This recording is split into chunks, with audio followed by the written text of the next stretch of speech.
Yes. What do you do, traders? This is 10FX here from the Binary Elite Division. Okay, so guys, in today's video, it's a bit different from the previous video that we did.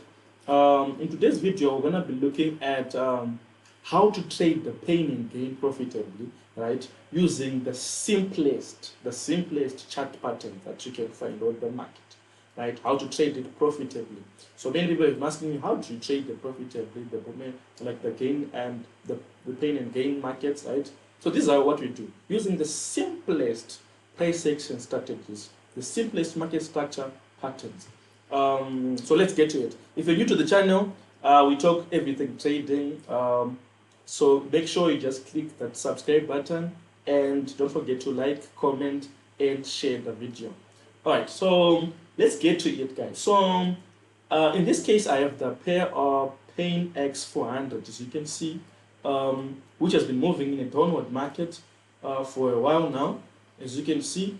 So if I can just maybe mark the simplest trend that we're seeing here, we're seeing that this market has been going down for a while, right?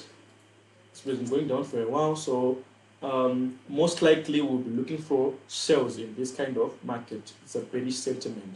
All right. So when we are analyzing, as always, guys, for those who've seen our videos before, we start with what we call a top-down approach. We top-down analysis so that we can get a clear vision of how the market was moving, and of course how we can actually take advantage of the market and get profit from it. So this is what we had from the daily time frame, guys.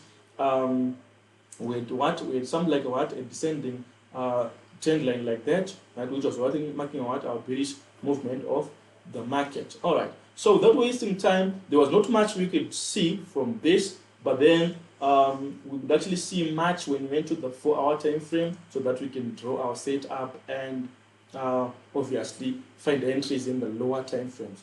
So let's move down to the 4-hour time frame. As you can see, this is a 4-hour time frame that we have. So when the market was making its move down, it was, as you can see, it was forming clear structures, clear break-off structures, as you can see, right, showing that the sellers were still in control of the market and the prices were actually bound to fall down. So we started to take interest in this market at these levels here, as you can see. So this was marking our key area of value here, our first key area of value after the market broke that character there, broke the character there, right, where we had our demand pressure here. Our price were bound to to go up, right? But then they broke this character there. Then they came on to retest this area of value. Then they went down. So we started to take much interest in this market there, because mostly, as most of you know, in pain we buy, especially us, we buy in pain, then we sell in gain. So we started to take interest in this market when it went to this point, and we had to mark our points, such as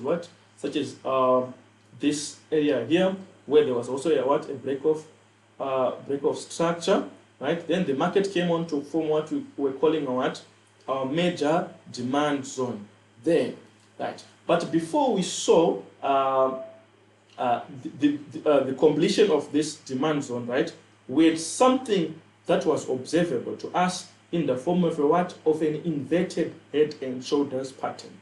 So mostly when we're dealing with synthetic indices, we don't expect them to completely follow the rules of the patterns, but then it has to obey the pattern to some extent, maybe to around 70% to 80%. So that means our trade will be valid for that long. And mostly when we are talking about these entries, we usually enter them on the on the neckline or on any of the two shoulders that we will have. All right. So in this case of Pain X400, we had what we were calling our left shoulder here. Then we what we're calling our head, which was here, and we had the complementary right shoulder here, right, as you can see. So what we were doing here is more like we were trying to take advantage of the chart pattern which was being formed, then obviously capitalize on the market movement from there. Alright, so without wasting time, let's get into detail. But then, as you can see right now, we're in the 4-hour time frame, right? And that is where we saw what? Our pattern, which was being formed. Obviously, there's not much you can do from the 4-hour time frame, but then you can just see and go to the lower time frames and obviously take advantage of the market from there. So, moving on to the 1-hour time frame, we were having some key trend lines which were being formed there. Firstly, maybe I can just illustrate for the first trend line.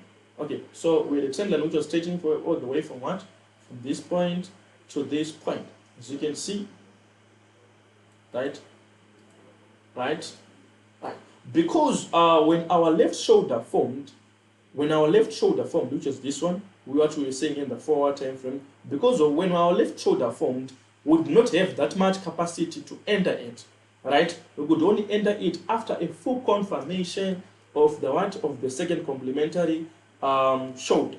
So hence we had to enter the market at this point. Here, this is where we entered our buys, right? We entered our buys and we had a confirmation trend line, as you can see, which was acting as a what? It was our second confluence zone, according to the Zeus strategy that we used to tackle the synthetic pain and gain indices. So that is what we had there. So we had our first touch there, second touch there, third touch. That was more like the fourth touch. So we ended our buys, our first initial buys, we ended there. Then what we were also considering is, mind you, we're in the 1-hour time frame. As you can see, we're considering some things such as what? Such as the pattern inside the pattern that was being formed. Alright, what do I mean by that? Alright, overall, we were looking at the head and shoulder pattern. But then we had a pattern inside the pattern, which was what? In the form of a what? Of a double bottom, as you can see. Yeah. So our first entries, we entered them here, then we exited there, right? Then after we did that, the reason why we exited there was we saw that the market was bound to what? To make an impulsive drop again because of what? Of this zone here, right? It was bound to what? To fall down. So we let it fall down. We exited somewhere around this point. Then we took also some buying entries when it reached the support because we saw the momentum this market was going to what? To have a momentum of going up because of the behavior it was showing on the what? On the trend line. Then we took some buys here again. Then we exited at somewhere at this point. So basically, sometimes it's easier to take advantage of this market, right? When you are fully aware of the chart pattern that can form, and of course, you're knowing maybe the entry and exit points. Obviously, that will be good. So this is what we did from this market, guys. Those who are in our community saw us taking this trade. It was a very, very good trade. We made thousands and thousands of dollars from this one. So this is what you do, guys, when you are dealing with the pain market, right? With the simplest chart patterns, you can actually make significant profit and obviously benefit from that from the market. Anyways, without wasting much of your time, guys, this is all I had for you today. Don't forget to like, comment, and subscribe to the channel. Signing out.